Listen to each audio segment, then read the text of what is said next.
Whoa.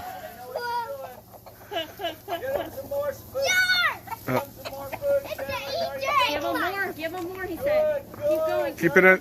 Keep it in the hay. Oh, you're spreading them out?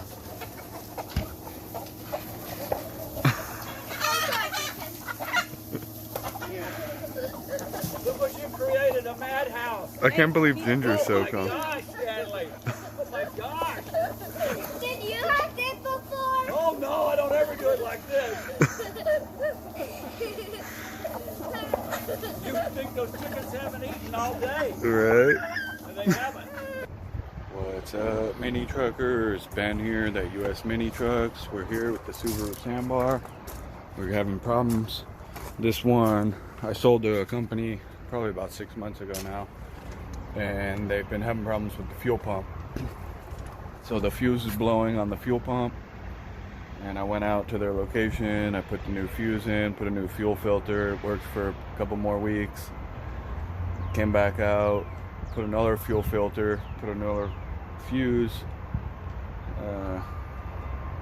and it was working good, but now it's crapped out again. So I showed them how to put the fuses in, and they put about 4 fuses in, so it's something else is going on. Just recently I got the new fuel pump in. I'll show you where it is here. It's gonna be really hard to see. This is the back screw to it right there. There's the fuel pump. So it's got those 2 screws and then just this wiring clip right here. So I was all excited because I got the part in stock just this weekend, and I went and picked up this truck. And then when I disconnected the fuel pump, which I'd tested before, so with it disconnected, it was still popping the fuse.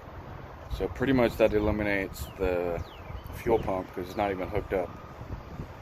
So then I got to more troubleshooting and looking at the wiring diagram and seeing what else is on that circuit breaker or the fuse. And it looked like there was a fuel pump relay, but there's not on the carbureted models, only the fuel injected.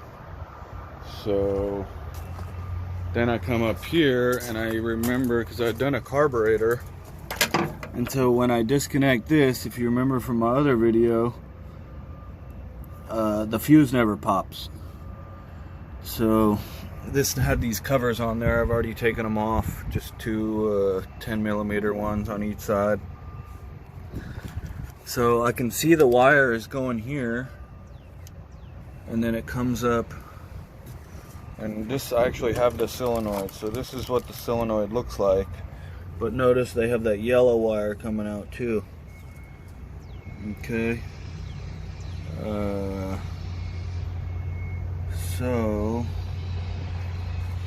there's another solenoid. There's 2 solenoids. Let me show you the other solenoid first, and then I'll show you what I found. I come in the laboratory real quick. Hold on just a second. So, like I said, I had 2 solenoids. One of them looks different than the other. This is the solenoid I think I'm actually gonna need. Okay, so we'll take that out. Let me keep my screwdriver. Okay, genuine Subaru. Gosh, I had ordered these parts a year ago, and just because they were like solenoids on the carb, and I was like, that sounds like it's gonna go out. And then haven't used them, and I felt really bad because these people need that truck, and I was like, oh yeah, it's the fuel pump, and it's been sitting all last week waiting on the fuel pump. Then the fuel pump comes, and it's not even the fuel pump. So, shoddy mechanic. Okay, check out this solenoid. This is how it sits. It's got these screws. Okay, so look at what I found here. If we go to the back side of this solenoid, this piece is all burnt up. Okay, so that's our problem.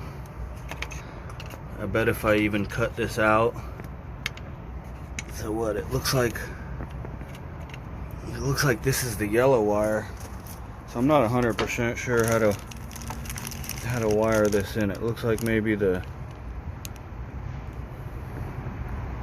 red goes to the carb or something, And the green wire is going to be wired into that pin connector. We'll see. I didn't even know there was a red connector. So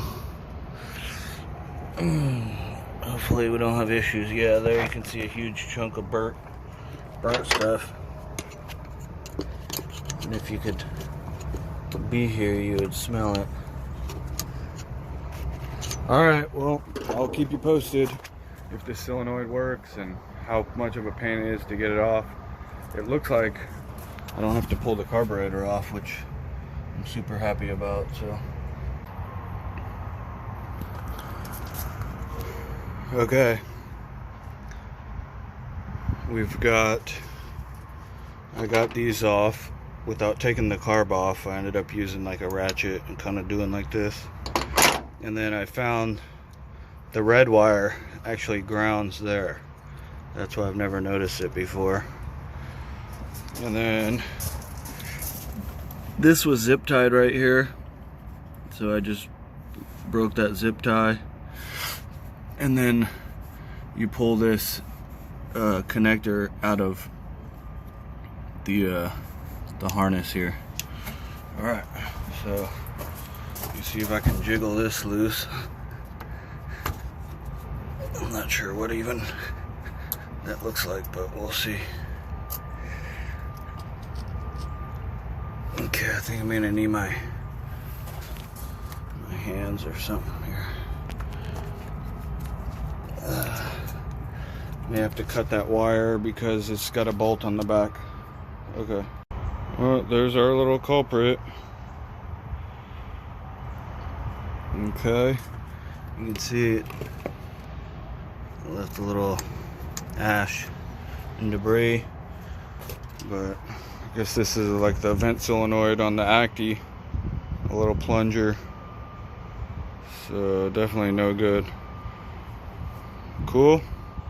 Speaking of wires, let me show you this. One of the things I got out of the truck. It's some jumper cables, and it's like the most unsafe jumper cables you've ever seen. So we got the mail rolling up. Let me see real quick. Look at these. So I was excited. I get excited because, you know, jumper cables are not cheap. And check this out. I mean, like, so many open everywhere. And same on the negative. I thought, you know, you can't even reverse them. So I don't know what people. I was gonna give them away to somebody, but you can't even give this away. You're just gonna have to recycle it. Crazy, huh? Wild.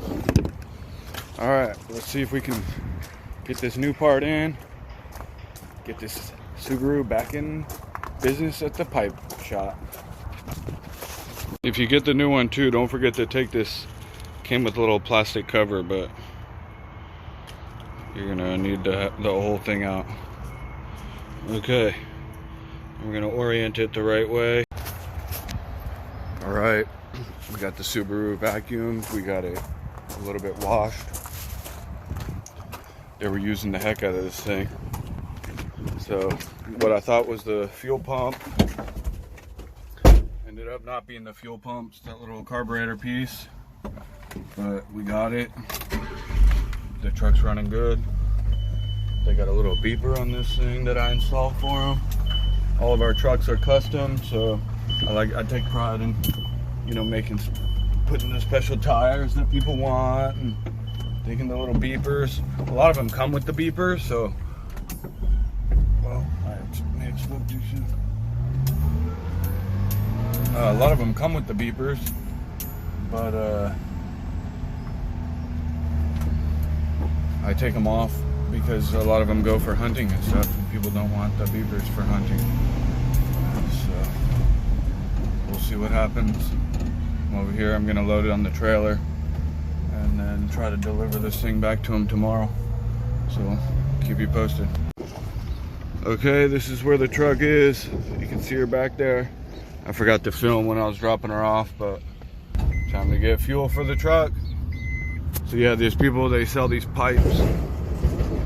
You can see, I forget how many acres, but there it goes way back there. And then they use the trucks to like stencil them, or I think they put their names and try to keep it organized. But every time I come, they're using those trucks. The guys love them. Keeps them dry. So I gotta get some fuel. We'll be back.